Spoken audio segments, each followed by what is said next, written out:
The movie starts at a house party where several people have gathered. As they are enjoying their time, the power suddenly goes out. As a result, the party hosts, who are also best friends, Jonah, Stevie, and Gus, start looking for the source of the problem. After a bit of searching, Stevie finds out that the electricity bill has not been paid in 3 months. Here, we get to know that the friends are living in Jonah's house, and they organize a party every weekend so that they can earn money. Desperate to keep the party running, Jonah heads to his cocky neighbor, Silvio, and makes a deal with him in exchange for electricity. He then quickly sprints back to his friends, without telling them that he has actually made a deal. When Stevie and Gus show their appreciation to Silvio for helping them out, the latter mentions that he will need $500 and a bottle of vodka first, as promised by Jonah. Enraged, Gus confronts his carefree friend and mentions that they don't have the money to pay Silvio. However, Jonah comes up with a plan and announces to everyone that they are short on money. In no time, the partygoers start donating to the cause, and the electricity comes back. After this, the party continues in full swing, with everyone going wild. Meanwhile, an intoxicated Jonah heads to his bedroom with a girl named Becky and starts kissing her. During the act, Becky notices a weird lump in Jonah's genitals and mentions it to him. At first, Jonah ignores it, but later, when Becky starts describing the lump, he realizes that something is wrong. In the next scene, Jonah visits a doctor, where he is put through a series of tests. Later, he visits the same doctor in his office and learns that he has testicular cancer. Hearing this, Jonah is shocked and is left speechless. However, the doctor consoles him by saying that testicular cancer is the best cancer to get, as its treatment is very effective and cheap.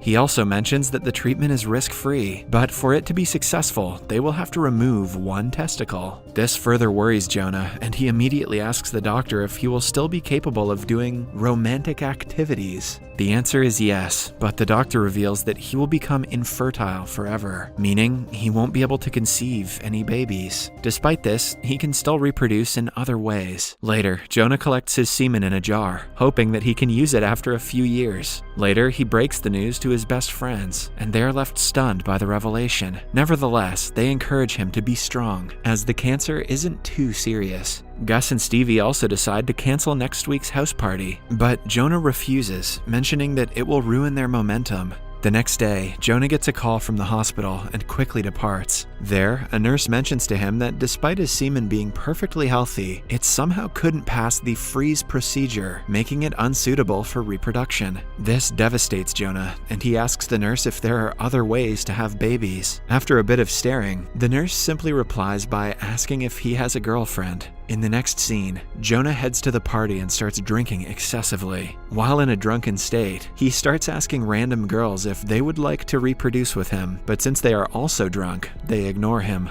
The following morning, Stevie drives Jonah to his sister, Katie. On reaching there, a worried Katie starts asking him several questions, but Jonah can't take his eyes off of her children. He feels that he only has a few days to find a solution, or else he will never be able to become a father. Determined to find a partner, he even contacts his ex-girlfriend, Ava, who he hasn't spoken to in the last 4 months. The duo has an awkward conversation, and when Ava asks the reason for their meetup, Jonah suddenly reveals that he wants to have babies. Since Ava does not know about his condition, she becomes enraged and belittles Jonah for being immature. In the evening, a dejected Jonah visits his doctor for a regular checkup. The doctor mentions that he can line up a surgery appointment in 3 days, but Jonah mentions that it's too early. When he asks about the next appointment date, the doctor tells him that it's 3 weeks away. He also suggests that Jonah take the nearest available slot, as cancer spreads fast. However, Jonah, who is adamant on having a baby, confirms that he wants to take the second appointment, as it will give him 21 days to find a partner. In the next scene, Jonah decides to approach Becky, who is notorious for sleeping with many men. His friends try their best to stop him, but Jonah does not listen. Later, he arrives at Becky's place, who is equally excited to meet him. Jonah then reveals the entire situation to Becky and says that he wants a partner to have babies with. This shocks Becky, and she mentions that despite Jonah being a wonderful person, she doesn't love him enough to have a child with him. Once again, Jonah returns home dejected.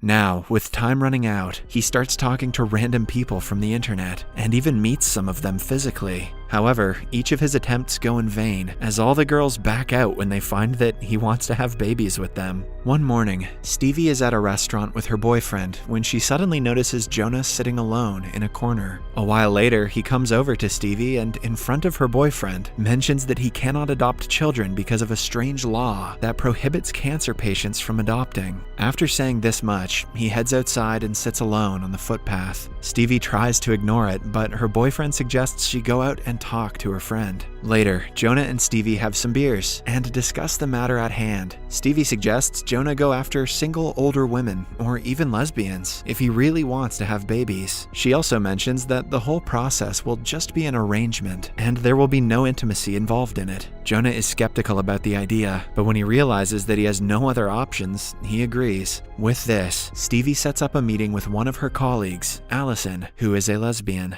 The following day, Stevie and Jonah meet Allison, who is her girlfriend. Soon, the two women start bombarding Jonah with questions. They ask him what he will do after becoming a father, but Jonah simply replies that he will make a time-lapse video of his kids growing up. Farming his unborn children for YouTube likes, Jonah's ahead of his time. He even mentions some insensitive things, which offends the lesbian couple. After this, he departs home along with Stevie, hoping that he will get a positive response from the couple. Sadly, the next day, Stevie receives a call from Allison, who mentions that Jonah is too immature to have a baby. Hence, they have decided against the arrangement. When Jonah hears of this, he gets frustrated and starts mentioning that his life is unfair. However, Stevie calms him down and tells him that he should keep trying. Being the good friend that she is, Stevie decides to set Jonah up with another of her colleagues, named Claire. She is a middle-aged woman who is not looking to get married, but just wants to have an affair. This time, Stevie talks to Claire herself and describes the date as an arrangement. That night, Jonah and Claire meet each other as instructed by Stevie and instantly get attracted. Soon, they get massively drunk and start kissing on the road. The next morning, Stevie meets with Claire at work and asks how the date went. Claire reveals that it was awesome and that Jonah is a wonderful guy, but she can't go through with the procedure since she doesn't know him well. This confuses Stevie, as she was pretty sure that Claire would agree to it. She quickly confronts Jonah about last night, and the latter mentions that he couldn't harden his manhood because of the excessive tequila that he consumed. It finally dawns on Stevie that this was the reason why Claire broke off the arrangement. She berates Jonah for ruining the plan and then storms inside her room. Desperate, Jonah follows her inside and pleads with her to convince Claire for a second chance. He even mentions that he will give her house to Claire if she agrees. Hearing this, Stevie is taken aback and she tells Jonah that it is a ridiculous idea. However, deep down inside, she starts considering it herself. Jonah also mentions that at this point he is willing to do whatever he can to convince a lady to have kids with him. This makes Stevie freeze for a while, but she soon snaps out of it and tells Jonah to go outside, as she has to change. That night, the house hosts another party, and as usual, Jonah gets drunk. He then gathers some courage and sends a voice message to Stevie, requesting her to consider his proposal. The next morning, he wakes up to a text from Stevie, who calls him to her room. There, she reveals that she will accept his proposal, but only if he accepts her terms and conditions. She then hands him a long list of conditions, which Jonah takes hours to read. One of such conditions states that the whole arrangement will be a secret, while another one mentions that there will be no intimacy between them. Jonah inquires as to why she is willing to go through with all of this, to which Stevie replies that she loves the house and she wants to have freedom for the rest of her life. After a while, Jonah finally finishes reading and he signs the contract, hence starting their strange relationship. He also mentions that they only have a week to make their plan work. In the next scene, the duo heads to the department store and starts collecting the necessary tools for their plan. Later, they head to a hotel, where Stevie explains the entire procedure to Jonah. She mentions that she only has 4 days to conceive before her menstrual cycle kicks in. She then hands Jonah a bucket and a syringe for the procedure. However, Jonah becomes overexcited and breaks the syringe, compelling them to head back to the store. Sadly, the store is closed and they are forced to return. Stevie gets angry that Jonah wasted their first day, but the latter suggests that they do it naturally. Jonah's just running the world's longest con to get laid. At first, Stevie resists, telling him that they have been best friends for a long time, but when Jonah mentions that he will make it quick, she agrees. With this, the duo gets in bed and awkwardly starts the process, but soon they get into it and start performing vigorously. After the encounter, the couple becomes more comfortable and they start having romantic activities every day. Gus starts doubting them, but the two convince him that nothing is happening between them. Meanwhile, Jonah and Stevie slowly start falling in love without either of them realizing it. One day, while Stevie is at work, she heads to the bathroom to inspect for good news, but finds out that her menstrual cycle is on time. This devastates her, as all the effort she and Jonah put in through the days has gone in vain. She quickly calls Jonah and tells him to meet up in the parking lot. Wasting no time, Jonah approaches her, expecting good news. However, when Stevie tells him the truth, he becomes devastated. One thing leads to another, and the two get into a small argument, causing Stevie to storm out of the place. When Jonah returns home, he finds a large mass of people gathered outside his house for the scheduled party. With all hopes now gone, Jonah decides to enjoy the party to the fullest before he gets operated on the next day. Later that night, Gus informs Jonah that he has called someone over to meet him. When Jonah heads to the living room, he finds Ava waiting for him. Turns out that Gus revealed everything about Jonah's condition to her, hoping that she will conceive with him. Ava quickly takes Jonah upstairs and apologizes for everything she said wrong during their last meeting. She also mentions that despite them being apart for the last 6 months, he is still a big part of her life, and that she will do anything for him. With this, the two start getting romantic and start the activity. However, before Jonah can seal the deal, he withdraws his manhood, causing him to fire outside the hole.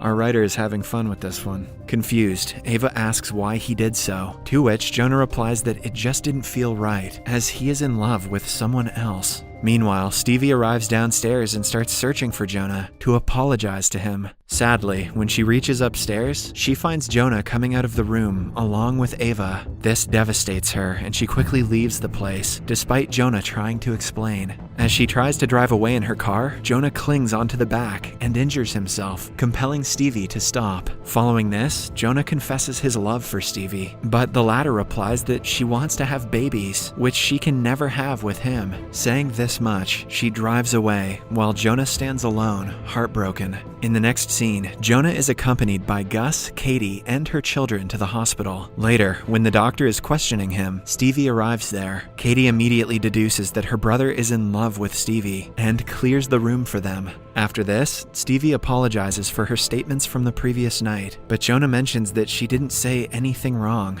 He then mentions that he is content with being a cool uncle rather than a father. Meanwhile, Gus enters the room and hugs his best friend, telling him that everything will be fine. However, as he prepares to leave with Stevie, she gets emotional and kisses Jonah right in front of Gus. The movie ends as Jonah is taken into the operation room, while Gus, cucked all the way to the moon and back, is left in utter disbelief as to what just happened. Subscribe for more videos like this, turn on notifications, and leave a like to help the channel out. Thank you for watching.